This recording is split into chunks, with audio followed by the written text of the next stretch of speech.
ఏళ్ళు పారుతుంటే ఓ పిల్ల ఎరగులుగుతుండే లోన నదులన్నీ కలిసినట్టు పిల్లగా నవ్వెంత బాగున్నది నీలోన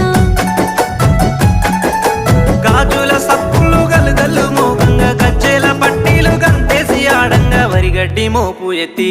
ఓ పిల్ల వయ్యారి నడుము పవే ఈ వేళ సిగ్గు